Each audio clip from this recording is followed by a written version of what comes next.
बच्चों, वह चिड़िया जो कविता का प्रश्न उत्तर बताऊंगी।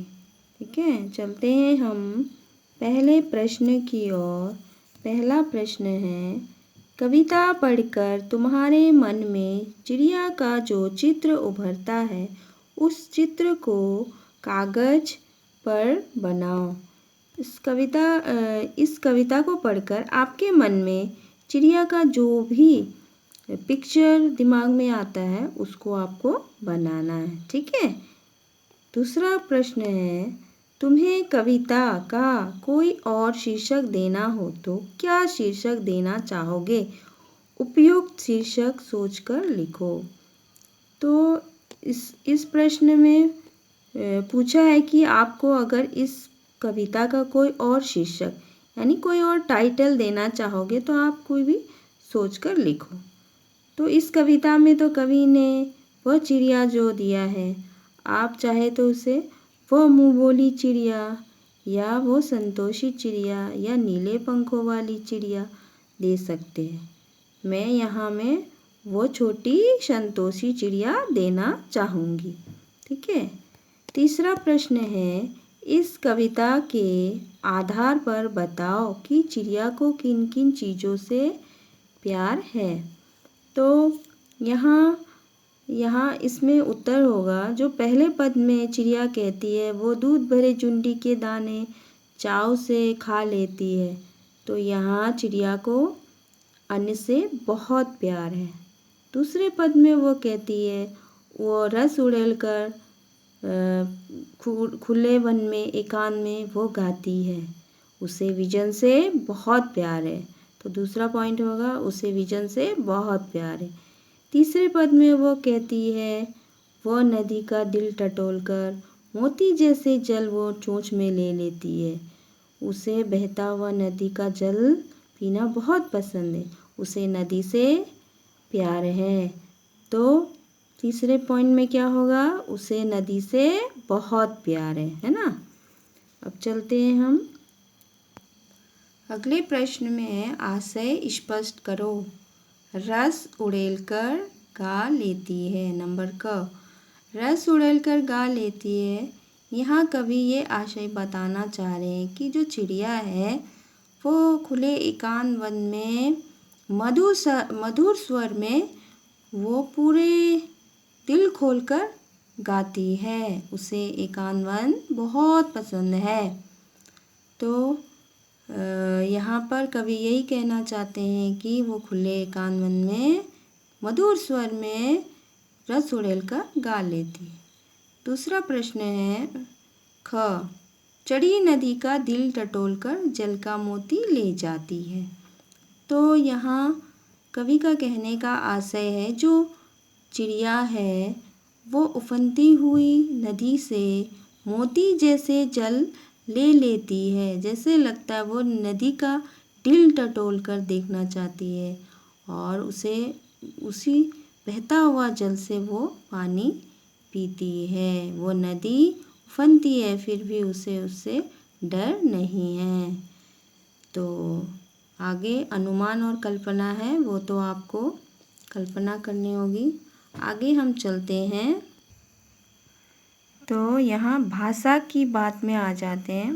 तो यहाँ प्रश्न है, पंखों वाली चिड़िया, नीले पंखों वाली चिड़िया, ऊपर वाली दराज, सबसे ऊपर वाली दराज। तो यहाँ रेखांकित शब्द विशेषण का काम कर रहे हैं। ये शब्द चिड़िया और दराज संज्ञाओं की विशेषता बता रहे हैं। अतः रेखांकित शब्द विशेषण है और चिड़िया दराज विशेष्य है। यहाँ वाला वाली जोड़कर बनने वाले कुछ और विशेषण दिए गए। ऊपर दिए गए उदाहरणों की तरह इनके आगे एक एक विशेषण और जोड़ो बनाओ, है ना, जोड़ो। ठीक है, विशेषण और जोड़ो। तो यहाँ मैंने ऑलरेडी दिया है मोरों वाला बाग, तो यहाँ मैंने दिया है मनोहर।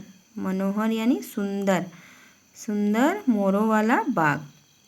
दूसरा पेड़ों वाला घर, तो यहाँ दिया है हरे भरे पेड़ों वाला घर, है ना, हरे भरे।